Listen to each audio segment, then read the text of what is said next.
So the do-it-yourself movement is huge right now. From home improvement to fashion, one look at Pinterest and you'll see that this trend is here to stay. DIY is defined as the method of building, repairing, or modifying something without the direct aid of experts or professionals. But what if we took this concept and we applied it to our communities? What would that look like? I moved to Bismarck from Grand Forks 5 years ago and learned immediately that you will find what you're looking for. I remember calling a friend in Denver and complaining that there wasn't curbside recycling, they didn't have a food co-op. I thought the art and music scene was lacking a little bit. And she said, well, Heidi, if anybody's gonna change it, it's gonna be you. And that sounded exhausting to me, right? That sounded like a lot of work. But what I realized is I was finding exactly what I was looking for. Instead of looking for the right with this new community, I was looking for all of the wrong. Then something shifted. I started dreaming a little bit. I met some incredible people and started talking to them and found that they shared a similar vision. I found my tribe and we got to work. You see, DIY isn't necessarily about doing it yourself, but it's about finding those people who can offer some skills or expertise and help you along the way. So I just had to hold the vision and trust the process. I'd always been pretty health conscious and loved supporting my local food co-op here in Grand Forks as much as possible. I knew the positive impact that it could have on the local economy, the small farmers in the region, and the health of my family as a whole. So I set out with this awesome group of people from Bismarck to create a food co-op there. Had I ever started a food co-op before? Absolutely not. Had I ever started any business before? No. Did I know how I was going to go about working with these people to make it a reality? No, I really didn't. But that didn't matter, you see, because I showed up. I showed up to do the work, and I found these incredible people to do it with me, and that's all that mattered. The first lesson I learned in this process was to trust yourself. On December 1st, 1955, Rosa Parks changed the course of history with one word: no.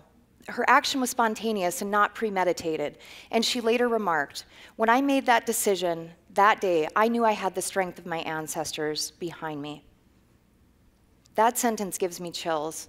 What if more of us looked at life that way, with the powerful, grounded conviction that we had the strength of our ancestors with us, of all of the groundwork that has already been laid out before us, and to trust that a path will unfold? Better yet, what if we worked so diligently towards something better that would benefit future generations, leaving things a little bit better than we found them?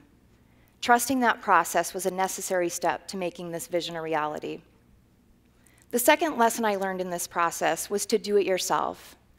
Not alone, of course, but not waiting for a perfect set of circumstances to act and to do something. To stop wishing and to start doing. Jason Roberts is an IT consultant and bike advocate living in the historic neighborhood of Oak Cliff, Dallas. He wanted to take a more active approach to revitalizing his neighborhood. And in 2010, Jason started the Build a Better Block project. He envisioned the transformation of a 4-block center in downtown Dallas, using very little money, zero permanent infrastructure, and lots of creativity. They created temporary awnings, bike lanes, cafe tables, and made medians out of potted plants. They recruited local artists and food vendors to sell their goods inside and outside of abandoned storefronts. Knowing that the project could easily be shut down due to city regulations, they went rogue and threw caution to the wind. He said, "We broke as many laws as possible.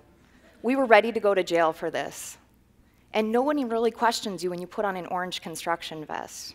I love it. You see, the beauty of the Better Block project was that it altered the perception of what people thought was actually possible in that community. It showed them what could be changed through some creativity and determination. With the food co-op, we had a very limited marketing budget. We needed to reach a lot of people in a very short period of time. So we knew we had to be creative. As you can see there, that's one of our tomato bombs, and it's incredible what you can accomplish with some pickle buckets, some soil donated from a local farm, and tomatoes donated from a local nursery. We placed a sign within each tomato bomb that read, "Hi, I'm a tomato plant. You may see some of my siblings around town. We're here to spread the word about a local food co-op taking root in our community. If you see me, please water me, care for me, and watch me grow." And when my tomatoes are ready, enjoy them.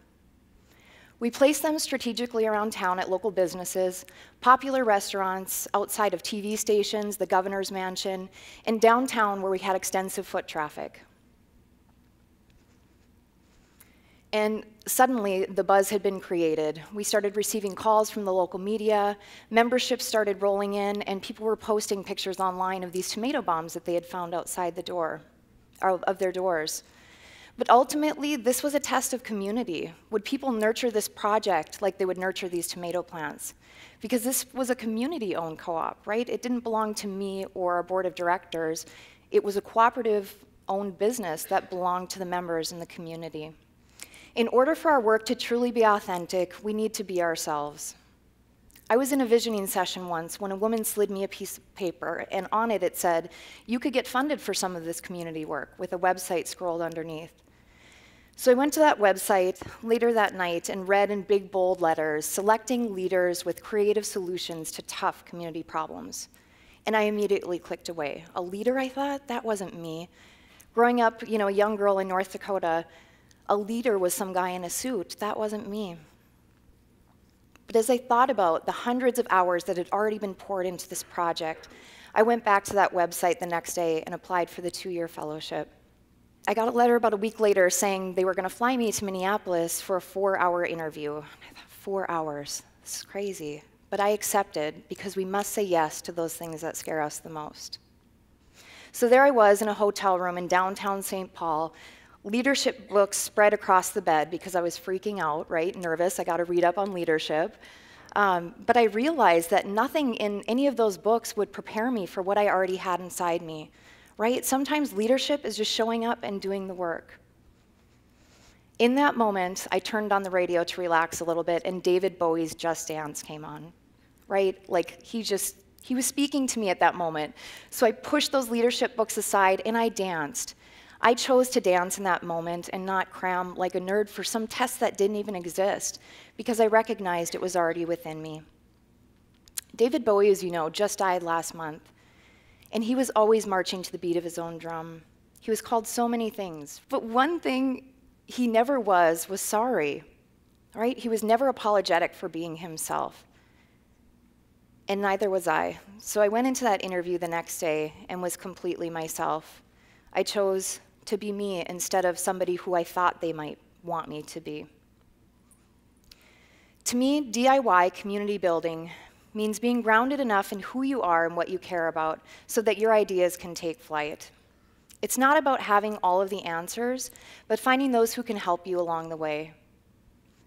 And it's not waiting for a perfect set of circumstances to act. It's about rolling up our sleeves and getting messy. Will you fail? Maybe. You might fall flat on your face, but what if you don't? What if you surprise yourself and you experience a tremendous success? That success, that is the ammo for the next successful do-it-yourself project. So let's work towards creating the kind of communities that we want to live in and be proud of. Let's say yes to those things that scare us a little bit. So today I'd like to leave you the way I leave each one of my children's yoga classes. You are enough. Everything you need is inside of you. You are a bright light, and the bright light in me bows to the bright light in you. Namaste. Thank you.